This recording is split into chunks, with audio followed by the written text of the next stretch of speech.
स्वागत है आप लोग का दोस्त ज्ञान से स्टडी में। मैं आपका होस्ट और दोस्त अभिषेक कुमार। पिछली बार आप लोगों ने जो हमारे वीडियो पे जो लाइक और कमेंट और सब्सक्राइब बढ़ाया उसके लिए दिल से धन्यवाद। आज हम लोग इंग्लिश लिटरेचर का दूसरा चैप्टर पोएट्री का ही ऑल ऑन सॉलिट्यूड के बारे में पढ़ेंगे। इसके राइटर है अलेक्जेंडर पोप। हमने कहा था कि गॉड मेड द कंट्री का आप लोगों को क्वेश्चन आंसर प्रोवाइड किया जाएगा, पढ़ाएंगे उसके बारे में। तो मैंने सोचा है कि समय कम है, इसके पश्चात के लिए आप लोग को पीडीएफ प्रोवाइड कर दिया जाएगा क्वेश्चन आंसर का, और जितना भी ग्रामर सुटेबल है सबको प्रोवाइड कर देगा। किसी तरह का दिक्कत होता है तो उस पर आप लोग को कमेंट कर सकते हैं और उसके 48 घंटा के अंदर अंदर में आपको उस समस्या का समाधान मिल जाएगा। तो हम लोग अपना चैप्टर स्टार्ट करते हैं समय न व्यर्थ करते हुए, ठीक है। राधे राधे। तो पहला है हु इज अलेक्जेंडर पोप। तो कहता क्या है, Alexander Pope is regarded as one of the greatest poets and the foremost poet of the 18th century. कहता है क्या कि अलेक्जेंडर पोप एक काव्य प्रसिद्ध कवि थे, 18वीं शताब्दी के एक काव्य प्रसिद्ध कवि में से एक थे, ठीक है। He is the best known for his satirical and discursive poetry, including the Rape of the Lock, the Ducat, and an essay of criticism, as well as for his translation of Homer. ठीक है, उन्होंने मतलब कई तरह की कवि मतलब कहानी लिखा है, जिसमें से the rape of the lock and essay और भी बहुत सारा उसमें कहानी है। और वो क्या है, एक फॉर्मर है, यानी कहने का मतलब है ना कि वो इम्पोर्टेंट एक प्रसिद्ध हुआ है, उनका सारा लिखा हुआ, ठीक है। उन्होंने बताया है कि जो एक ओद कहने, यहाँ ओद का मतलब पहले समझ लीजिए, ठीक है, उसके बाद ये अच्छी तरह से समझ लीजिएगा। ओद का मतलब होता है कि रायल, ठीक है, जैसे गाना कैसे सुनते हैं आप लोग, उसमें लाइल होता है ना, लाइल, ठीक है, जिसको हम लोग शब्द कहते हैं, जिसका शब्द लिखाते रहता है गाना बजते ही हुआ, उसी तरह ये ओद है, स्पेशल थिंग को दर्शाता है, ठीक है, स्पेशल चीज को दिखाता है, जिसको सॉलिट्यूड का मतलब होता है एकांत, ठीक है। इस चैप्टर में हम लोग यही जानेंगे कि एकांत और अकेलापन दोनों अलग अलग शब्द है, जिसको मिलाना नहीं चाहिए, और यही अलेक्जेंडर पोप हमें बताएंगे राइटर, ठीक है। और इन्होंने ऑक्सफोर्ड डिक्शनरी जो होता है, ऑक्सफोर्ड डिक्शनरी आप लोगों ने सुना, इनका तीसरा स्थान भी है, ठीक है। इनका जो डिक्शनरी होता है ऑक्सफोर्ड डिक्शनरी, उनमें से इनका तीसरा प्रमुख स्थान है, यानी तीसरा नंबर पे इनका नाम जाना जाता है, ठीक है। Pope is the second most quoted writer in English language. Pope जो है दूसरे मतलब इंग्लिश लैंग्वेज के दूसरा महत्वपूर्ण राइटर में से एक थे, ठीक है। He is considered मोस्टर of heroic. उन्होंने मतलब एक कपल का मतलब हीरोइक का मतलब हीरो की तरह वीर, ठीक है, वो मास्टर थे ऑफ द हीरो, मतलब उन जितने भी कविता लिखा है उनके प्रसिद्ध में वो मास्टर थे, ठीक है। अब यहाँ हम लोग जानेंगे सॉलिट्यूड, और अब इनका जन्म कब हुआ था, इनकी मृत्यु कब हुआ। उससे पहले हम ओद और सॉलिट्यूड के बारे में थोड़ा समझ लेते हैं, ठीक है। इसमें अलेक्जेंडर पोप कहते क्या है कि जो हमारा ओद है, ठीक है, एकांत, जब एक लाइल होता है, जो ओद का मतलब होता है किसी चीज को स्पेशली बताना उसके बारे में, ठीक है। इसमें सॉलिट्यूड है, सॉलिट्यूड का मतलब होता है एकांत।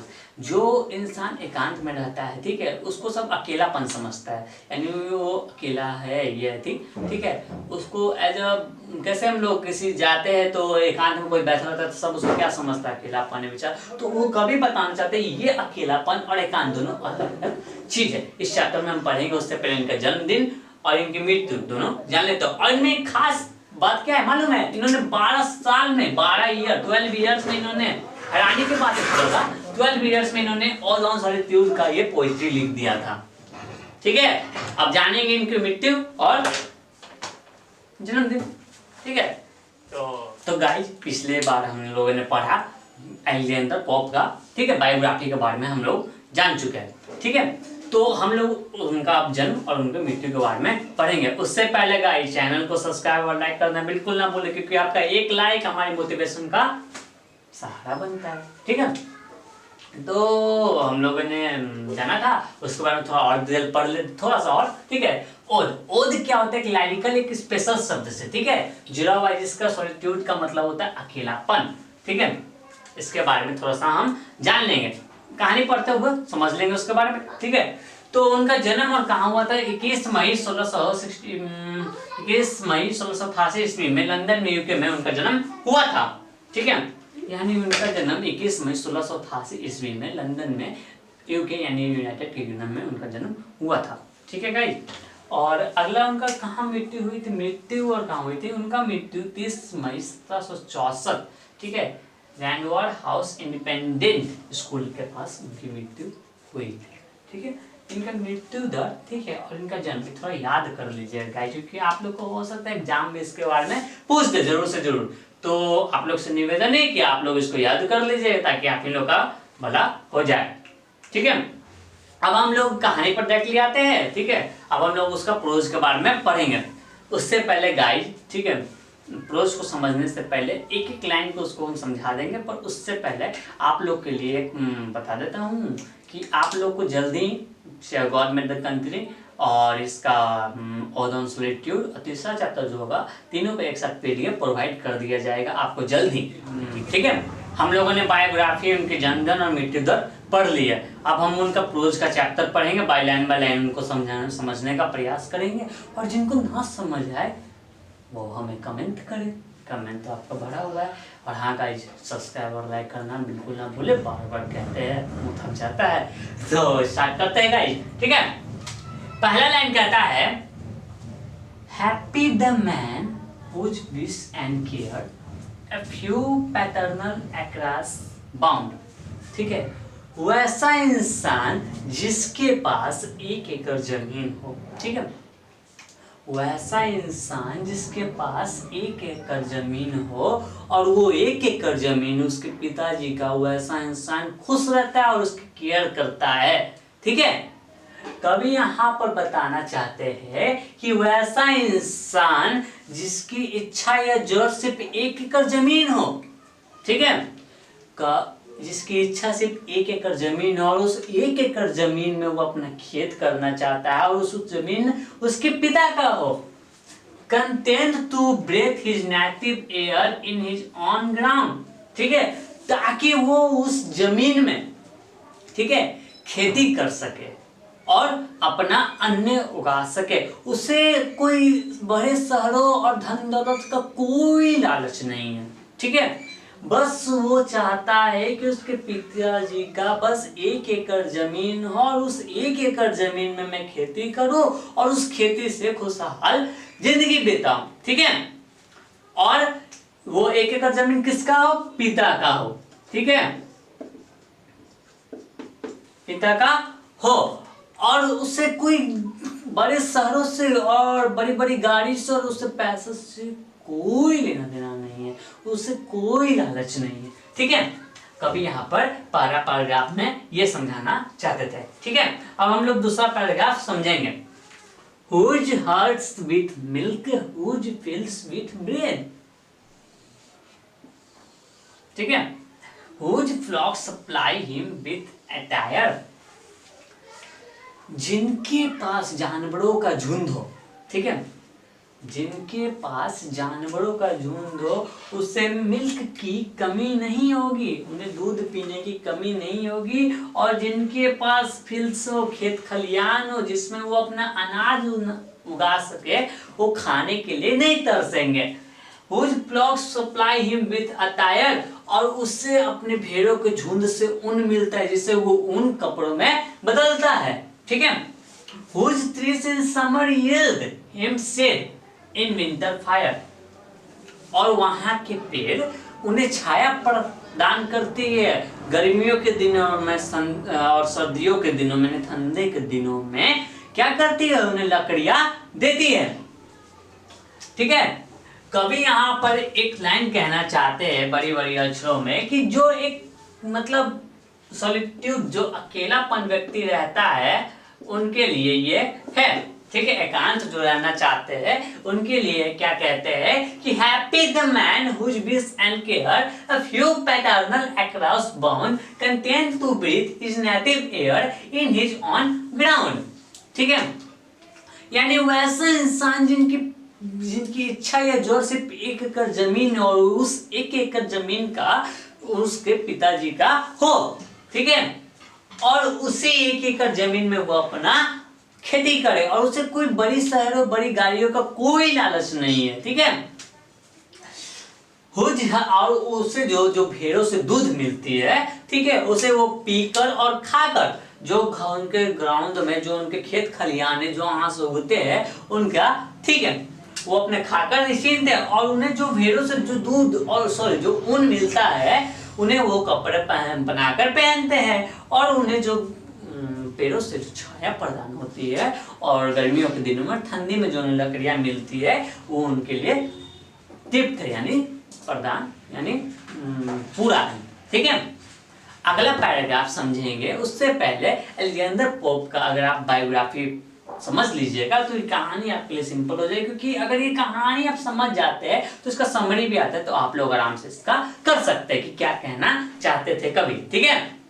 अब हम अगला लाइन समझेंगे, तो ठीक है। तो गाइस हम लोगों ने 2 पैराग्राफ अच्छी तरह से समझ लिया है। अब हम लोग अब तीसरा पैराग्राफ के बारे में समझेंगे।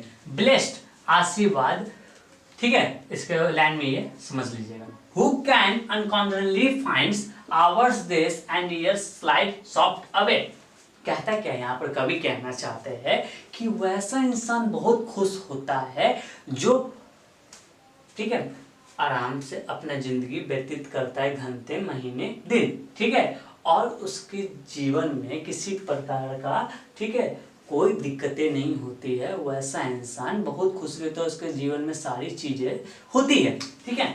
इन health of body, peace of mind, quiet by day, और उनका जीवन स्थिर रहता है, वो स्वास्थ्य उनका स्वस्थ रहता है, ठीक है, और उनका जीवन जो मन होता है वो क्या होता है, शांत होता है। और उनको यही आशीर्वाद मिला है कि उनका दिन, समय और साल, ठीक है, और उनका जो स्वास्थ्य है वो ठीक है, वही उनका आशीर्वाद, यही उनका आशीर्वाद है।